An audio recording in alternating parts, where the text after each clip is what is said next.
यह कहानी है न्याय के देवता गोलू देवता की। गोलू देवता जिन्हें न्याय का देवता भी कहा जाता है।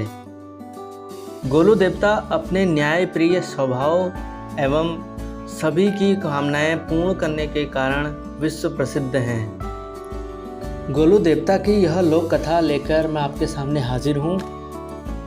गोलू देवता कतूरी राजवंश के झालुराई के इकलौती संतान थे। नमस्कार दोस्तों, मैं स्वागत करता हूं आपका इस YouTube चैनल में जिसका नाम है उत्तराखंडी संस्कृति, जिसमें मैं आपको देवभूमि उत्तराखंड के पौराणिक कथाओं और लोक कथाओं के बारे में बताता हूं। उन्हीं लोक कथाओं में से एक लोक कथा आपके सामने लेकर हाजिर हूं। चलिए दोस्तों शुरू करते हैं।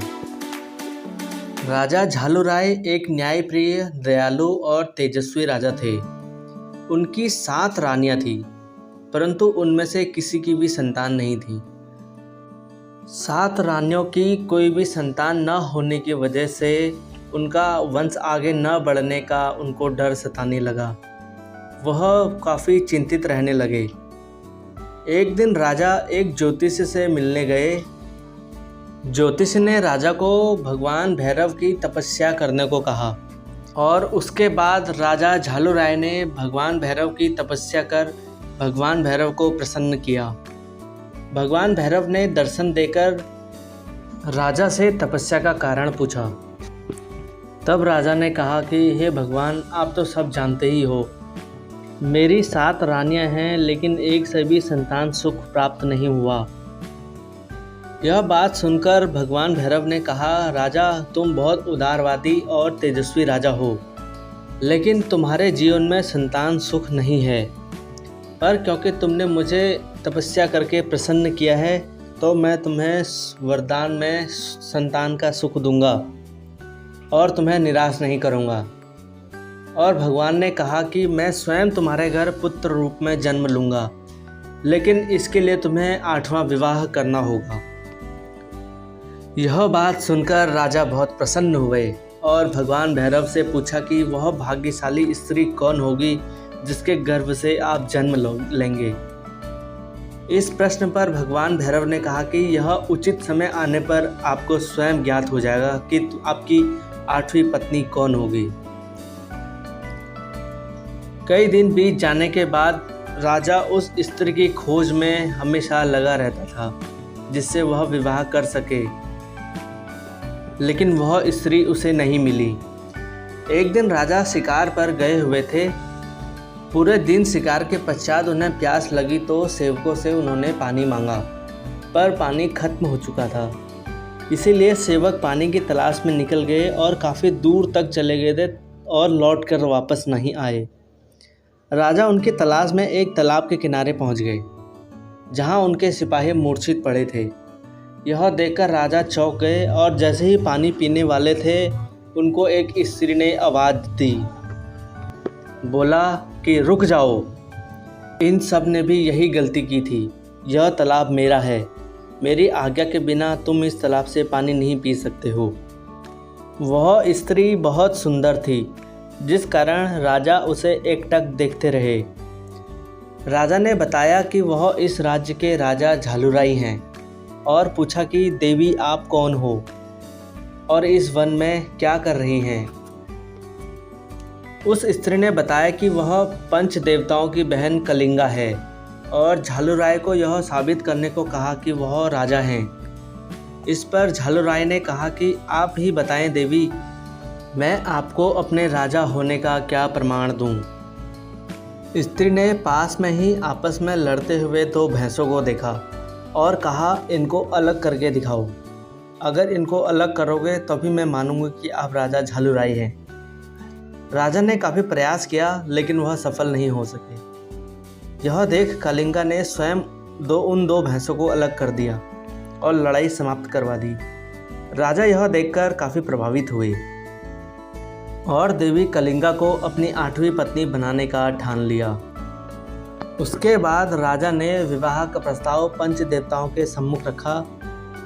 पंच देवता भी राजा झालुराय की महानता से काफ़ी प्रभावित थे, इसलिए दोनों का विवाह कर दिया।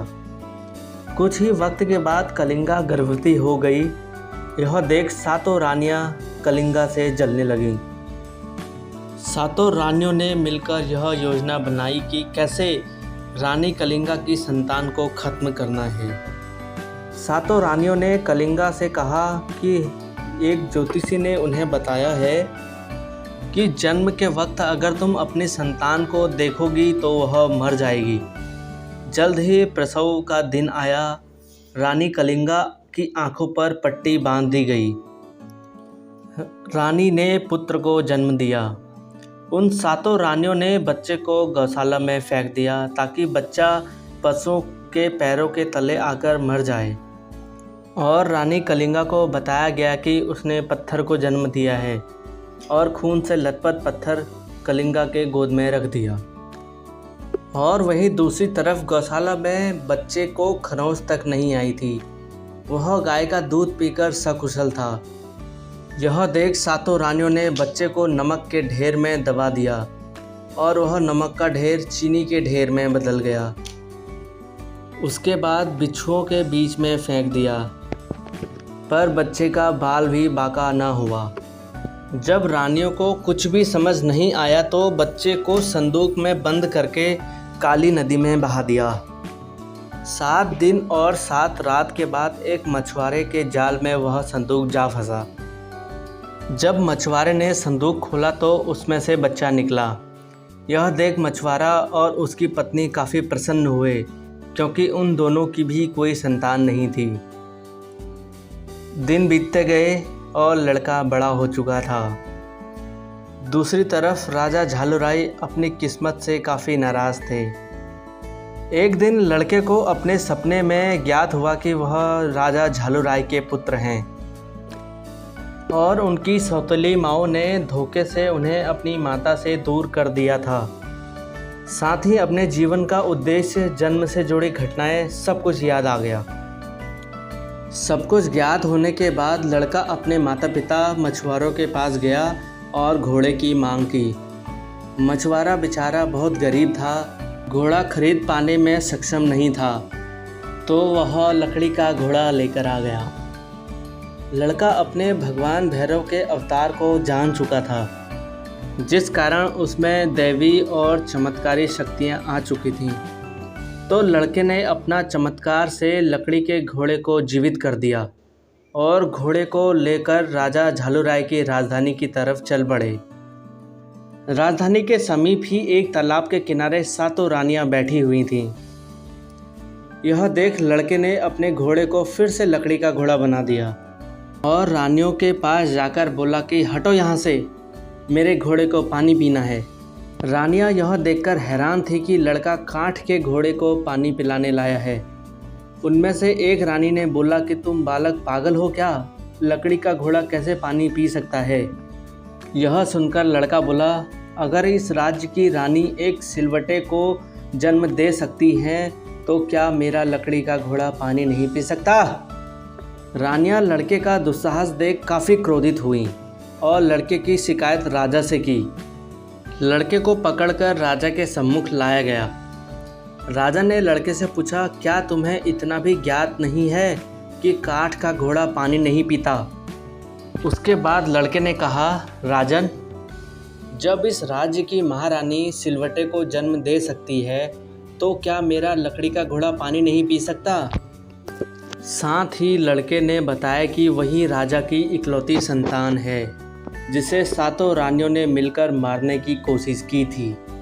साथ ही भगवान भैरव और राजा के बीच हुई बातों के बारे में बताया जिसे सिर्फ राजा झालुराय ही जानते थे।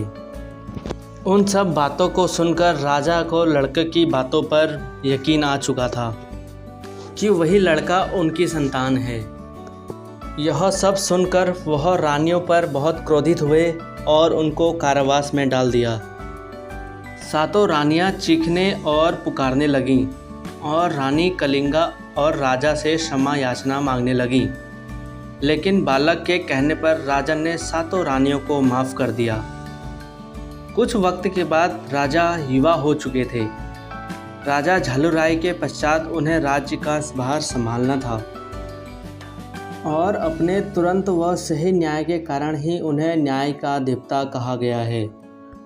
आगे चलकर यही बालक गोलू देवता, ग्वाल महाराज, ग्वेलजू, बाला गौरिया, ग्वेलजू देव, गौर भैरव यानी कि शिव, गोलू इत्यादि नामों से प्रसिद्ध हुए। गोलू देवता का सुप्रसिद्ध मंदिर उत्तराखंड राज्य के अल्मोड़ा के चितई नामक स्थान पर स्थित है। यह मंदिर शहर से 10 किलोमीटर की दूरी पर स्थित है। मान्यता है कि इस मंदिर में जो भी व्यक्ति कोई भी मुराद लेकर आता है तो वह ज़रूर पूरी होती है। साथ ही कोई अगर न्याय की आस में यहाँ आता है तो गोलू देवता के दर्शन करके उसे जल्द ही न्याय मिलता है। उत्तराखंड में कई जगहों पर गोलू देवता को अपना इष्ट देव भी माना जाता है, जहाँ उनकी 9 दिन तक पूजा की जाती है। दोस्तों, आपको ये गोलू देवता की कहानी कैसी लगी कमेंट सेक्शन में ज़रूर बताएं। और अगर आप इस चैनल पर नए हो तो सबसे पहले चैनल को सब्सक्राइब कर लें और बेल आइकन ज़रूर दबाएं, जिससे आगे आने वाली वीडियो सबसे पहले आप तक पहुँचें। इस वीडियो में फ़िलहाल इतना ही। मिलते हैं आपको अगली वीडियो में एक नई जानकारी के साथ। तब तक के लिए धन्यवाद। जय हिंद, जय देवभूमि उत्तराखंड।